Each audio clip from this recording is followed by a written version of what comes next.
Olá!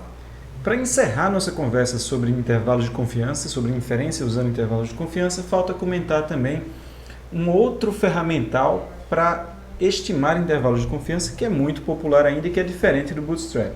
Nesse curso nós privilegiamos pensar e entender a inferência através de métodos computacionais, de simulação, né?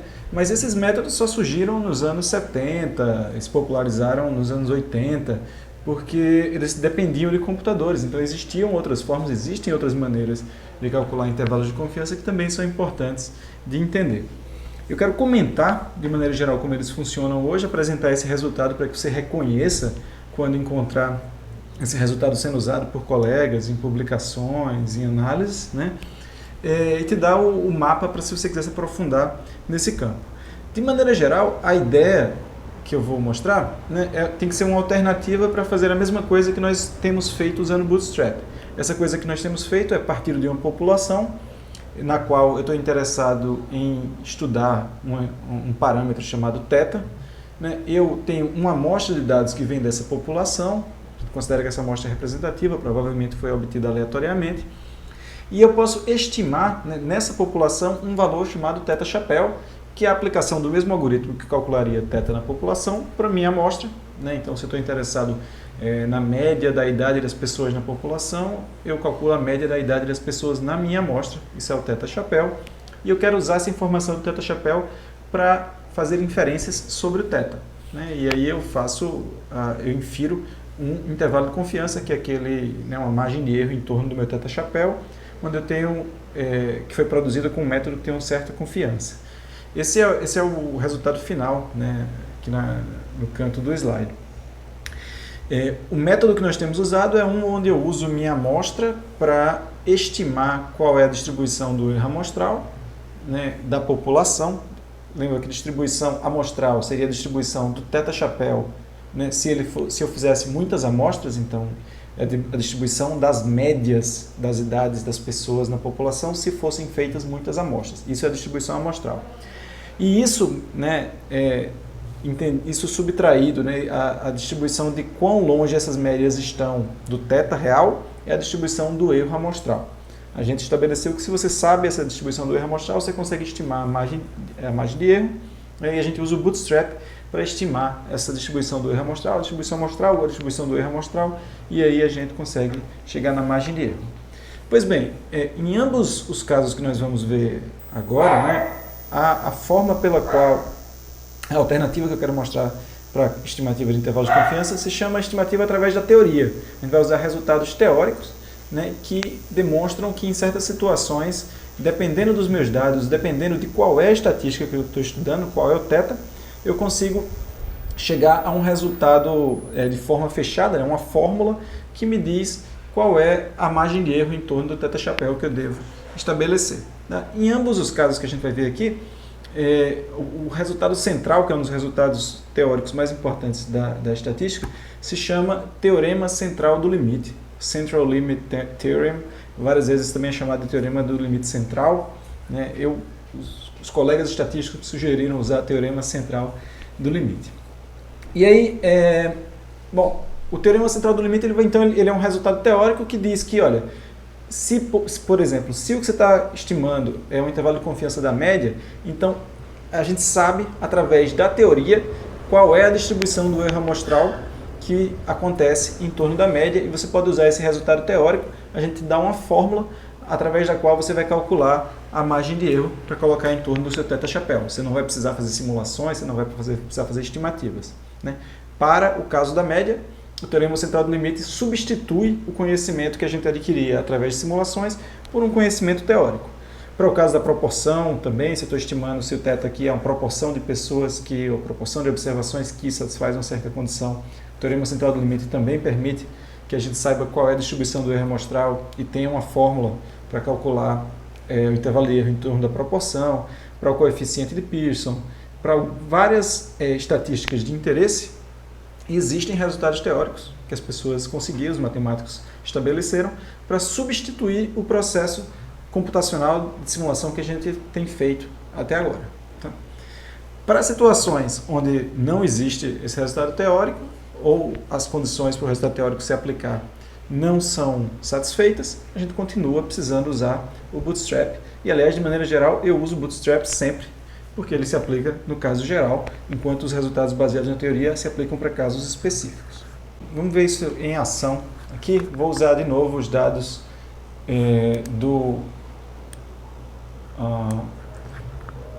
da pesquisa de Andrew Marks sobre hábitos das pessoas, hábitos de consumo musical no Last.fm, tá? E aí, recorda que eu vou ter aqui um conjunto de dados que eu vou tratar como população de 12 mil pessoas, e aqui são quantos artistas novos cada pessoa escutou durante um período de 6 meses, e aqui são quantos artistas que ela já conhecia antes, ela escutou durante um período de 6 meses. Você vê que, em geral, as pessoas escutam menos novidade do que coisas que elas já conhecem, né?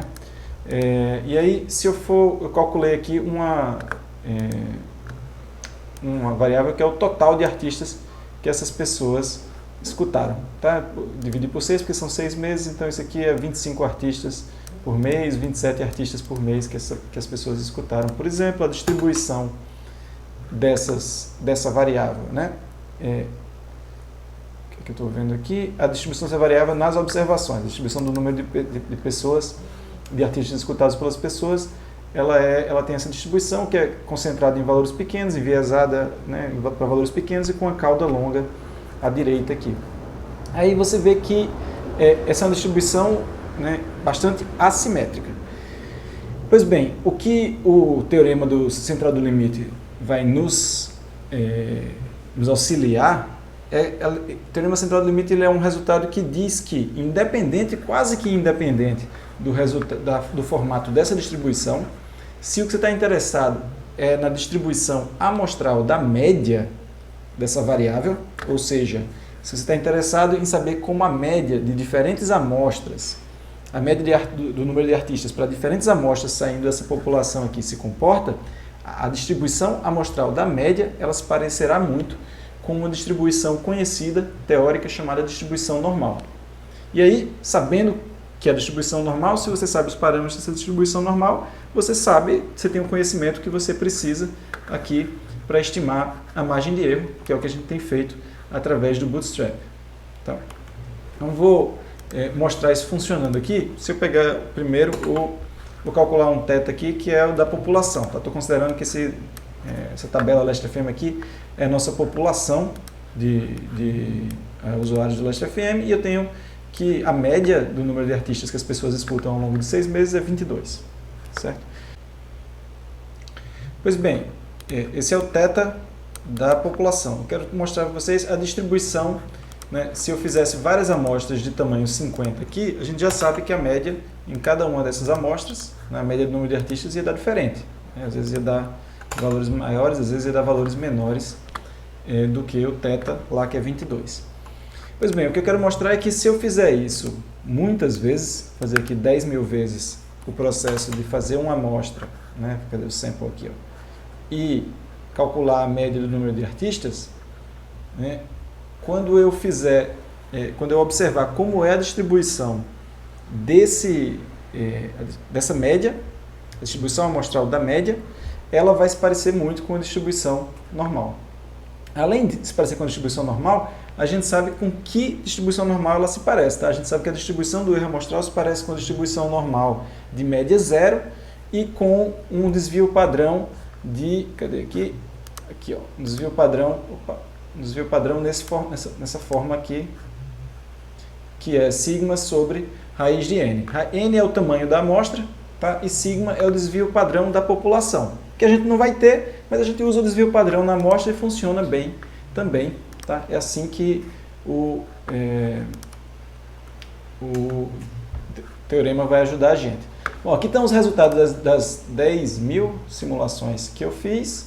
Se eu observo essas 10 mil simulações, está aqui, eu tenho uma distribuição que parece normal. A distribuição normal ela parece, né, um sino, assim.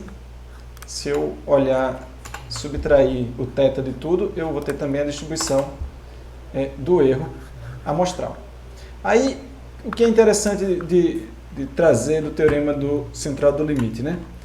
Se ao invés de fazer esse processo das muitas distribuições amostrais, né, eu tivesse apenas uma amostra. Tá? Então, eu tenho apenas uma amostra. E eu calcular aqui,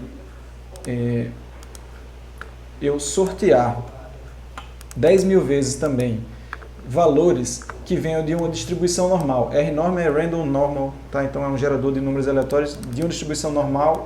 Eu quero 10.000 números aleatórios, sendo que essa distribuição normal ela vai ter média zero e desvio padrão com aquela fórmula que eu mostrei lá em cima. Sigma é o desvio padrão na população, vou usar da população aqui, depois eu substituo pelo da amostra.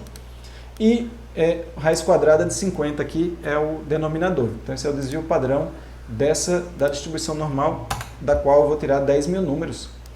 E aí, se eu comparar agora a distribuição amostral empírica, né, que nós geramos através de 10.000 simulações de 10.000 amostras, com a distribuição normal, que a teoria prevê, né, que se adequará bem para explicar a distribuição amostral desses dados, a distribuição teórica é essa vermelha aqui, o que o teorema central do limite me diz que eu posso usar essa linha vermelha aqui, e o que a gente descobriu através de simulações é essa linha azul aqui. Você vê que as duas coisas se parecem muito.